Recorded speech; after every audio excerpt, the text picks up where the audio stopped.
हमने अपने previous video में एक ट्रांसपोर्टेशन का न्यूमेरिकल सॉल्व किया था, जो कि इस तरीके से कुछ था। मैंने इसमें पेनाल्टी मेथड या बोला जाए वैम मेथड यूज़ करके इसका आंसर निकाला था, जो कि आंसर आया था इसका ट्रांसपोर्टेशन का 779। आपने अगर ये वीडियो नहीं देखा है तो सबसे पहले इस वीडियो को देखने से पहले इस क्वेश्चन को सॉल्व करने का वीडियो देख लीजिए, क्योंकि ये उसका ही नेक्स्ट पार्ट है। ठीक, अब जो ये आंसर आया कि हमारी ट्रांसपोर्टेशन कॉस्ट सबसे मिनिमम आ रही है, जो कि बोला जा रहा है कि वो 779 है, बट ये कैसे हमें पता चलेगा कि ये कॉस्ट मिनिमम है या नहीं? तो हम इस पे ऑप्टिमलिटी का टेस्ट करेंगे कि ये सोल्यूशन हमारा सबसे ऑप्टिमल वैल्यू है कि नहीं है। ठीक है, तो उसको टेस्ट करने के लिए हमारे पास एक मेथड है, उस मेथड को हम बोलते हैं मोदी मेथड। मोदी मतलब मॉडिफाइड डिस्ट्रीब्यूशन मेथड।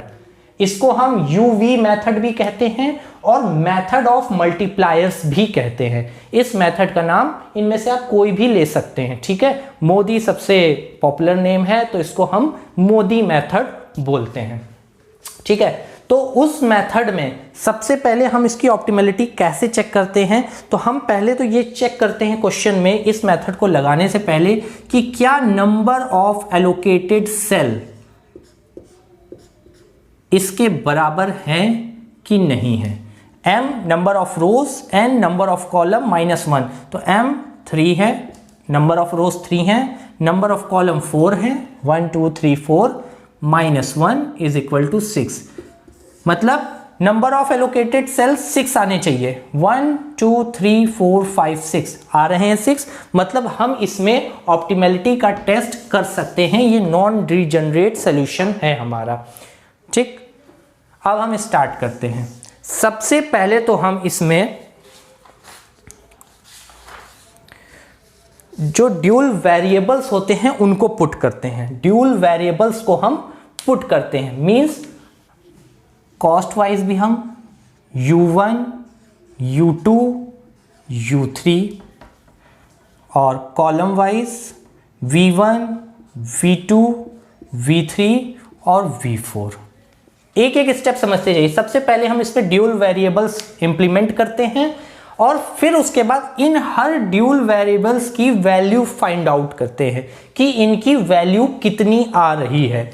तो इनकी वैल्यू निकालने के लिए सबसे पहले हम क्या करते हैं, हम इनमें से उनको सेलेक्ट करते हैं जो सेल हमारे ऑक्यूपाइड है। इनकी वैल्यूज, ड्यूल वेरिएबल्स की वैल्यू हम ऑक्यूपाइड सेल से निकालते हैं। ध्यान रखिएगा, हम ऑक्यूपाइड सेल से निकालते हैं। और इसके लिए आप ये मान के चलिए कि आप किसी भी एक सिंगल वेरिएबल को, ठीक है, 0 मान लीजिए। जैसे मैं बोल रहा हूं, मैं V4 को कंसीडर करता हूं 0, ये मैंने कंसीडर कर लिया है। ठीक है, तो चलिए अब उसके बाद देखते हैं। ये देखिए ऑक्यूपाइड सेल है, तो ऑक्यूपाइड सेल का मतलब क्या है, U1 प्लस V4, इसकी वैल्यू क्या हो जाएगी, U1 प्लस V4। एक्चुअल में ये UI प्लस VJ के फॉर्म में होता है। इस सेल की वैल्यू को इसी फॉर्म में लिखा जाता है। तो हम कैसे निकाल रहे हैं, U1 प्लस V4 कितना हुआ, इक्वल टू 10। ऑक्यूपाइड सेल का ही निकालना है, ध्यान रखिए। हमें पता है V4 की वैल्यू कितनी है, 0, तो U1 की वैल्यू कितनी हो गई, 10, लिख दीजिए 10। सेकेंड ऑक्यूपाइड सेल में आते हैं, फिर से वही U2 प्लस V4 कितना आया, 60। तो V4 कितना है, 0, तो U2 कितना आ गया, 60, पुट कर दीजिए। Again U3 plus V4 is equal to 20, U3 plus V4 is equal to 20। V4 0 है तो U3 कितना आ गया, 20। सारी U की वैल्यू आ गई। फिर हम चेक करते हैं V3 की वैल्यू। तो V3 को कैसे चेक करेंगे, इससे, क्योंकि ये ऑक्यूपाइड सेल है, ऑक्यूपाइड सेल से ही हम चेक करेंगे। तो यहां से कैसे लिखेंगे, U2 प्लस V3 कितना आया 40। U2 की वैल्यू कितनी है 60 प्लस V3 हमें फाइंड करना है तो ये आया 40। V3 उधर चला गया, V3 उधर आ गया तो ये वैल्यू आ गई -20, मतलब V3 इज इक्वल टू -20 आ गया। V2 निकालते हैं, V2 इससे निकल सकता है क्योंकि ये ऑक्यूपाइड है, तो फिर से U3 plus V2 is equal to 8, ये 8 है, ठीक है। V3 हमें पता है 20, V2 8। V2 की वैल्यू कितनी हो जाएगी, V2 की वैल्यू हो जाएगी -12। इसी तरीके से हम V1 की वैल्यू निकालेंगे, तो V1 की वैल्यू किससे निकलेगी, इससे, ये ऑक्यूपाइड है, मतलब U1 plus V1 is equal to 19। U1 कितना है आपका 10, तो V1 कितना हो जिससे 19 हो जाए, तो ये आ जाएगा V1 इज इक्वल टू 9, तो V1 इज इक्वल टू 9 हो गया, ठीक है। तो इस तरीके से आपने सारे ड्यूअल वेरिएबल्स की वैल्यूज निकाल दी है, ठीक है। ये UI plus VJ is equal to CIJ होता है, ठीक है। और ये जो है ये सारे CIJ हैं, CIJ, ठीक है। इस तरीके से आपने सबकी वैल्यू निकाल ली। मैं इसको रब कर देता हूं। फर्स्ट स्टेप है मोदी मेथड का, आपको ये सारी वैल्यू निकालनी है, ठीक है। उसके बाद आपने समझ गए CIJ की वैल्यू क्या होती है। उसके बाद आपको कॉस्ट डिस्ट्रीब्यूशन, आपको अपॉर्चुनिटी कॉस्ट निकालनी है हर अनऑक्यूपाइड सेल की। जैसे ये अनऑक्यूपाइड है, ये अनऑक्यूपाइड है, ये अनऑक्यूपाइड है, जितने भी अनऑक्यूपाइड है उनकी वैल्यू निकालनी है अपॉर्चुनिटी कॉस्ट। जैसे D, इसको क्या लिखेंगे 1 2, D12, ये कितना हुआ, ये वाला D13, ठीक।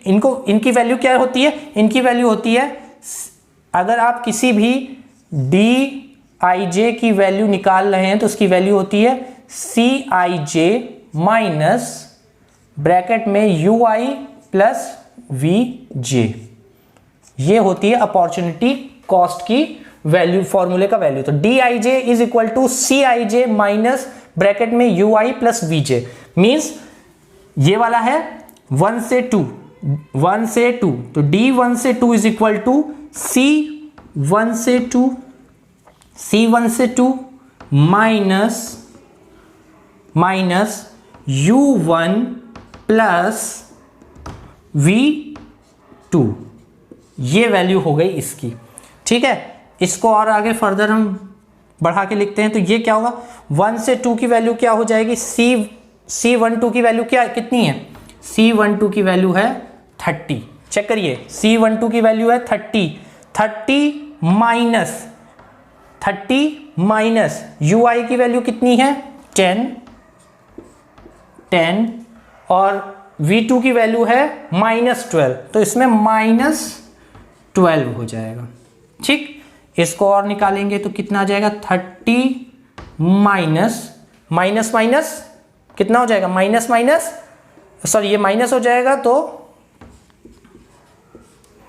माइनस प्लस मीन्स 32, ठीक। D12 की वैल्यू कितनी हो गई,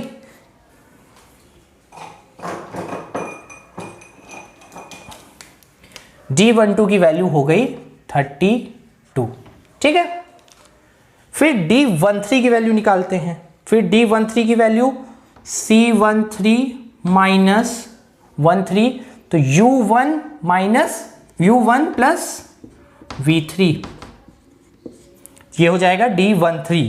तो इसकी वैल्यू कैसे आएगी, D13 की वैल्यू कितनी है 50, ये क्या होता है, ये CIJ होता है, तो ये कितनी वैल्यू है 50 माइनस UI की वैल्यू है 10 और V3 की वैल्यू है +20, तो -20 प्लस ब्रैकेट में -20, तो हो गया -20। इसको सॉल्व करेंगे तो कितना आएगा 50 माइनस -10 इज इक्वल टू 60, ठीक है। तो D13 की वैल्यू हो गई 60। इसके बाद अनऑक्यूपाइड क्या है 70, मतलब अनऑक्यूपाइड है D21, D21, तो C21 minus U2 plus V1, ये सेल की बात कर रहे हैं ना, D21, तो इसके लिए वैल्यू निकालिए 70 माइनस ब्रैकेट में U2 की वैल्यू 60 और V1 की वैल्यू +9। ये वैल्यू कितनी हो गई, ये आ गया टोटल 1। ठीक, ये आपका हो गया 1। ठीक, आप ये देखिए सब पॉजिटिव में, 32 पॉजिटिव में है, 60 पॉजिटिव में है, 1 भी पॉजिटिव में, इनका पॉजिटिव साइन भी यूज कर लीजिए। ठीक, नेक्स्ट है D, ये वाला सेल D22, जिसको क्या लिखेंगे हम D22 को C22 minus U2 plus V2, value निकालिए C122 की वैल्यू 30 माइनस U2 की वैल्यू 60 प्लस V2 की वैल्यू -12 है, तो ये -12 हो जाएगा। इसको सॉल्व करेंगे तो ये आ जाएगा आपका -18,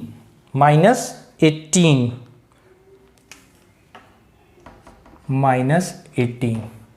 इसके बाद अनऑक्यूपाइड सेल आपका है S3, ये वाला, ये इसको बोलेंगे D31, C31 minus U3 plus V1, इसका ना, इसका बनाएंगे जब। ठीक, तो कैसे आएगा 40, C31 की वैल्यू 40 माइनस U3 की वैल्यू 20 प्लस 9, कितना आया 21, 40 में से 21 गया, plus 19।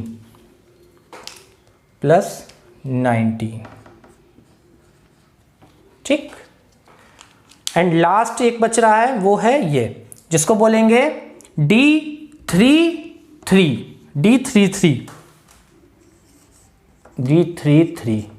C33 minus U3 plus V3, इसकी वैल्यू कितनी हो जाएगी 70 माइनस U3 कितना है 20 प्लस V3 कितना है -20, इससे ये कट गया, आपका आ गया +70। ठीक, +70। ठीक है, अब इस क्वेश्चन में यहां तक आप निकाल चुके हैं, आपने सारे अनऑक्यूपाइड सेल की वैल्यू निकाल दी। तो अब आप ये देखिए कि इसके बाद कंक्लूजन क्या निकलता है। तो कंक्लूजन कुछ ये निकलता है, मैं इसको अब रब कर दे रहा हूं।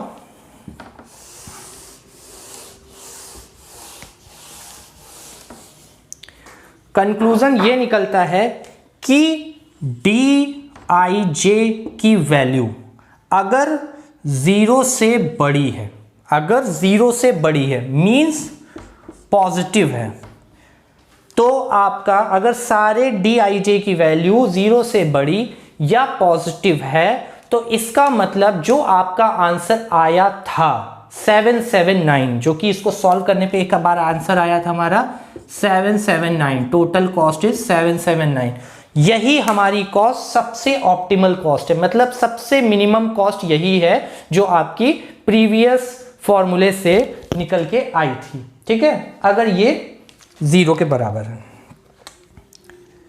Dij अगर 0 के बराबर है, 0 हो गया सीधे, तो भी आप इसी आंसर पे जाएंगे और आपका सॉल्यूशन ऑप्टिमल है। मींस इन दोनों कंडीशन में आपकी वैल्यू, जो आपकी वैल्यू आ रही है वो आपका ऑप्टिमल सॉल्यूशन है। ठीक है, बट अगर dij की वैल्यू 0 से कम आई, मींस निगेटिव में आई, तो मतलब आपके इस क्वेश्चन में फर्दर इंप्रूवमेंट के चांसेस हैं और आप इसको और भी इसकी कॉस्ट को कम कर सकते हैं। तो अब हम इस क्वेश्चन में आते हैं कि क्या मेरे सारे dij की वैल्यू पॉजिटिव है, पॉजिटिव है, पॉजिटिव है, पॉजिटिव है, ये एक निगेटिव है। मींस जब आप चेक करेंगे तो सारे आंसर्स में से एक ऐसा होगा माइनस आ रहा है, एक आंसर माइनस में आ रहा है, dij की वैल्यू माइनस में आ रही है। मींस इस क्वेश्चन में अभी भी और सुधार किया जा सकता है, मींस कॉस्ट को और कम किया जा सकता है। वो जो सॉल्यूशन आया था वो ऑप्टिमम सॉल्यूशन नहीं था, उससे भी कम पैसों में हम ट्रांसपोर्ट कर सकते हैं। तो इसको सॉल्व करने के लिए आपकी जो वैल्यू, यहां बहुत ध्यान से सुनिएगा, बहुत ही इंपॉर्टेंट पॉइंट है यहां पे, आपकी जो वैल्यू निगेटिव आ रही है आप उसको एक पॉइंट बनाइए,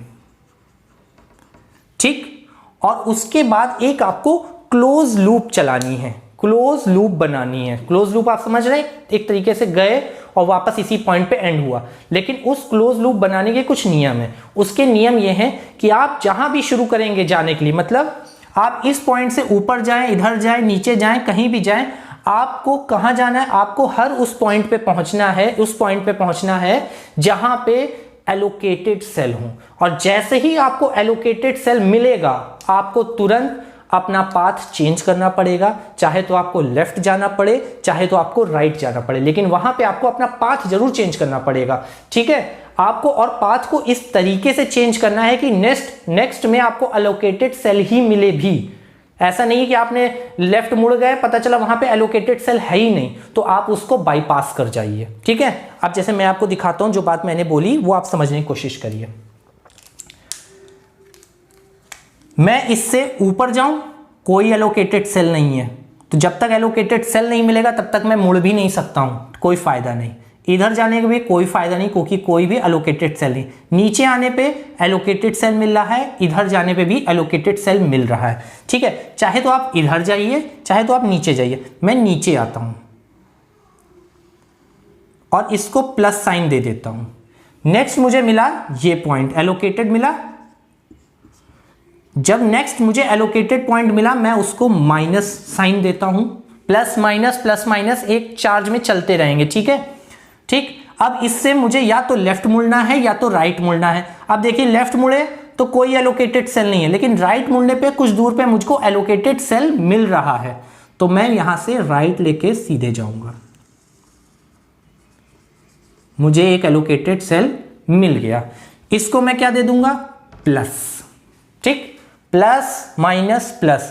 अब मुझे जैसे एलोकेटेड सेल मिला मुझे क्या करना है, चाहे तो लेफ्ट लेना है चाहे तो राइट लेना है। अब राइट तो जगह है नहीं तो हमें लेफ्ट लेना पड़ा, मैं लेफ्ट लेके ऊपर गया। मुझे एक और एलोकेटेड सेल मिल गया, मैंने इसको भी माइनस साइन दे दिया। अब जैसे मुझे एलोकेटेड सेल मिला मुझे फिर से लेफ्ट या राइट मुड़ना है, तो राइट तो जा नहीं सकते, मुझे फिर से लेफ्ट मुड़ा। यहां मुझे एक और एलोकेटेड सेल मिला, तो अगर मैंने अब यहां से अपना पाथ चेंज किया तो मुझको कहीं भी मुड़ने का रास्ता नहीं मिलेगा। इस वजह से मैं इसको बाईपास कर रहा हूं, मैं इसको कंसीडर नहीं कर रहा और मैं सीधे वापस गया और मेरा एक क्लोज लूप बन गया। प्लस माइनस ये एक हमारा क्लोज लूप हमारा बन गया, ठीक। अब आप इसमें देखिए कि जो हमारे माइनस वाले थे, माइनस वाले में जो हमारे एलोकेटेड सेल थे, माइनस ये है माइनस ये, माइनस में 8 एलोकेटेड था, माइनस में 2 एलोकेटेड था।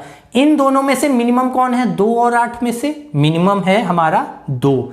इस 2 को हम इन दोनों में से घटाएंगे, माइनस साइन है ना, इन दोनों में से घटाएंगे और जहां हमारे प्लस साइन है वहां हम इनको ऐड कर देंगे। तो अगर हम इसको यहां से घटाएंगे तो यहां से 2 से 2 गया तो कितना बचा, 0, हटा दो। यहां से 8 में से 2 गया तो कितना बचा, 6।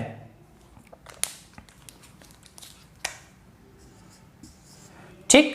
अब यहां हमें जोड़ना है क्योंकि प्लस साइन है, तो यहां पे कुछ नहीं था तो यहां कितना आ गया एलोकेटेड, 2। यहां पे कितना एलोकेटेड था, 10, तो यहां 2 जुड़ेगा तो कितना आ जाएगा, 12।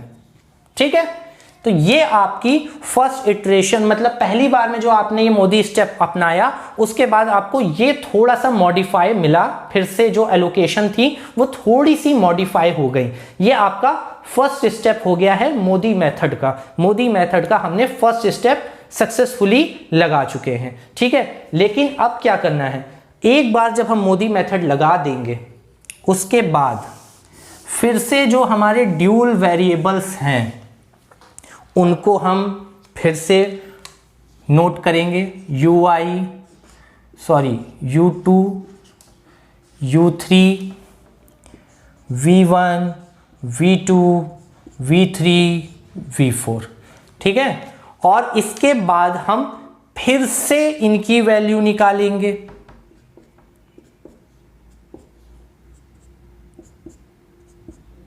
हम फिर से इनकी वैल्यू निकालेंगे, ठीक है। हम फिर से इनकी वैल्यू निकालेंगे।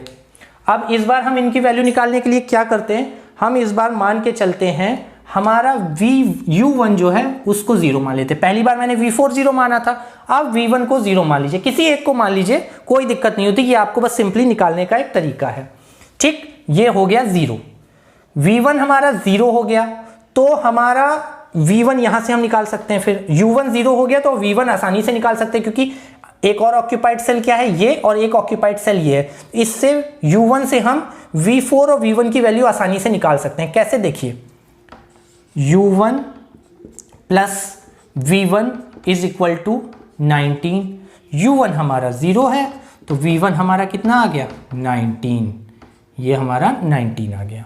V4, U1 plus V4, U1 plus V4 मतलब ये वाला सेल, ठीक है। तो इसकी वैल्यू कितनी आ गई, 10। तो U1 तो हमारा 0 है, तो V4 हमारा कितना आ गया, 10, ठीक। तो V4 हमारा 10 आ गया। अब देखिए V4 हमारा 10 पता है, तो क्या हम ये वाला निकाल सकते हैं U3? तो देख लीजिए, U3 प्लस V4 मतलब वही I प्लस J, तो I3 और V4 कितना, J4, तो यही वाला सेल हुआ। तो U3 प्लस V4 मतलब ये सेल, तो इसकी वैल्यू कितनी आई, U3 plus V4 is equal to 20। V4 कितना है, 10 दिया है, तो U3 कितना आ जाएगा, U3 भी आपका 10 आ जाएगा, ये उधर गया, 10 आ गया, ठीक। ये आ गया, तो अभी ये वाला निकाल लेते हैं, V2 वाला भी चीज निकाल लेते हैं, मतलब U3 प्लस V2 मतलब ये वाला सेल, V2 कितना है, 6 है, सॉरी 8 है, 8 है। U3 प्लस V2 8 है, U3 की वैल्यू 10 है, V2 की वैल्यू हमें निकालनी है, ये 8 आ गया। मीन्स V2 की वैल्यू कितनी आनी चाहिए, V2 की वैल्यू -2, ठीक है। अब बचा सिर्फ V3 बचा और U2 बचा। तो सबसे पहले तो हम V2 और U2 के टर्म से U2 निकाल सकते हैं, ठीक है। तो ये वाला लिया कॉलम मैंने, तो U2 प्लस V2 कितना आया, 30।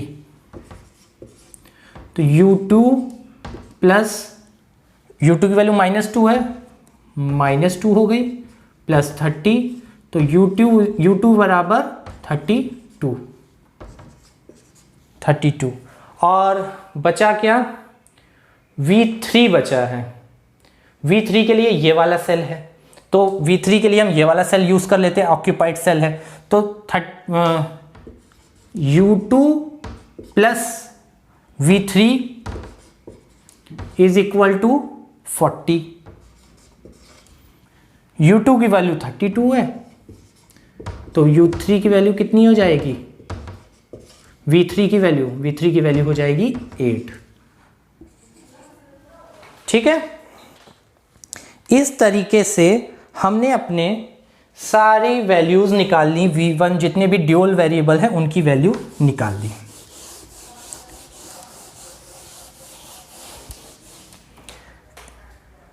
इसके बाद नेक्स्ट स्टेप हमारा फिर से वही, क्या, अपॉर्चुनिटी कॉस्ट। जो अनऑक्यूपाइड सेल हैं, अपॉर्चुनिटी कॉस्ट जो हमारे अनऑक्यूपाइड सेल हैं, with the help of dual variable हम फाइंड करेंगे। ठीक है, तो अब जरा देखते जाइए, मैं इसको रब नहीं कर रहा हूं, सिंपल। पहला हमारा अनऑक्यूपाइड सेल ये रहा, मतलब D12, इसका फॉर्मूला क्या होता है, C12 माइनस इस पॉइंट का U1 प्लस V2। जरा इसकी वैल्यू निकालिए। C12 is equal to 30 minus U1 हमने 0 माना था, प्लस V2 हमारा -2 है, -2 है ना V2, तो -2 रखा है, वैल्यू कितनी आ गई, प्लस, तो मतलब 32 प्लस का 32 प्लस का 32। नेक्स्ट है S13, मतलब D13 C13 minus U1 plus V3, value put करिए। 50 माइनस U1 की वैल्यू 0 प्लस V3 की वैल्यू 8, कितना आया 42 प्लस का, ठीक, ध्यान रखिएगा, प्लस का 42।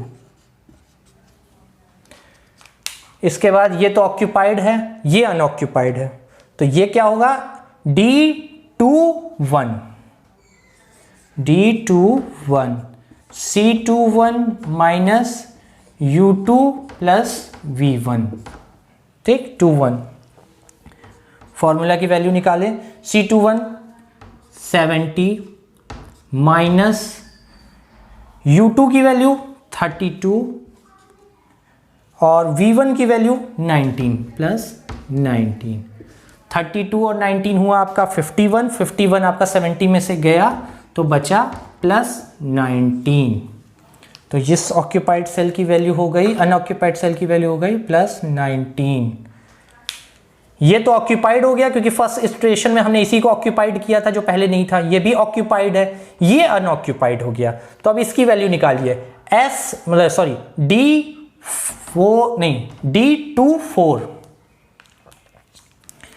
D24 इसकी वैल्यू होगी C24 minus U2 plus V4, value put करिए। 60 माइनस U2 की वैल्यू 32 प्लस V4 की वैल्यू 10, ये हो गया आपका 42 और ये 18, वो भी पॉजिटिव का 18। ये सारे अनऑक्यूपाइड फुलफिल हो गए। अब ये S3, ठीक है, तो यहां पे फिर से निकालेंगे ये वाला सेल D31, तो C31 minus U3 plus V1, ठीक है, इस सेल के बारे में वैल्यू पुट करेंगे। 31 की वैल्यू 40 माइनस U3 की वैल्यू है आपकी 10 प्लस V1 की वैल्यू है 19, तो इसकी वैल्यू निकालेंगे तो 29 14, तो ये आपका आ गया प्लस 11, ठीक है, ये भी प्लस में 11 आ गया। अब एक बचा आपका लास्ट सेल बच रहा है ये वाला, इसको कैसे निकालेंगे, D33, ठीक है, D33 C33 minus U3 plus V3 is equal to C33 की वैल्यू 70 माइनस U3 की वैल्यू है आपकी 10 और V3 की वैल्यू है 8। वैल्यू कितनी आई, 18 हट गया, 17 में से 18 गया प्लस 52, मीन्स ये भी प्लस 52। अब हमारे क्वेश्चन में जितनी भी वैल्यूज आई हैं, ये मैं रब कर रहा हूं, सारी वैल्यूज मैंने नोट कर दी हैं। अब हम चेक करेंगे हमारी जितनी भी डी आई जे की वैल्यू हैं वो या तो 0 या 0 से बड़ी हैं कि नहीं है, ये कंडीशन सेटिस्फाई हो रही है कि नहीं। D I J unoccupied cell opportunity cost होती है, तो ये सारे unoccupied cell plus plus plus plus plus plus means ये कंडीशन हमारी सेटिस्फाई हो गई है। मीन्स अब जो एलोकेशन आया है ये हमारा ऑप्टिमाइज सोल्यूशन है। ठीक है, इसको अब हम निकालेंगे कैसे। अब हमारी टोटल कॉस्ट जो आएगी, टोटल कॉस्ट फिर से निकालेंगे 19 into 5 plus 10 into 2 plus 30 into 2 plus 40 into 7 ये वाला प्लस 8 इंटू 6 प्लस 20 इंटू 12। ठीक, टोटल कॉस्ट हमारी ये आई जिसकी वैल्यू होगी अब 743 रुपीज। ठीक है, ये हमारी मिनिमम ट्रांसपोर्टेशन कॉस्ट आई, जो कि प्रीवियस कॉस्ट कौन सी थी 779, उससे चेक करिए, कंपेयर करिए, ये कॉस्ट हमारी कम आ रही है। ठीक है, तो ये हमारा, और इसके जरिए हमने ऑप्टिमाइजेशन भी चेक कर लिया कि ये हमारा ऑप्टिमल सोल्यूशन है कि नहीं। तो ये मोदी मेथड से अब चेक भी हो गया और ये आपकी कॉस्ट फाइनल मिनिमम आई है। तो यहाँ पे आपका पूरा मोदी मेथड खत्म होता है। Thank you.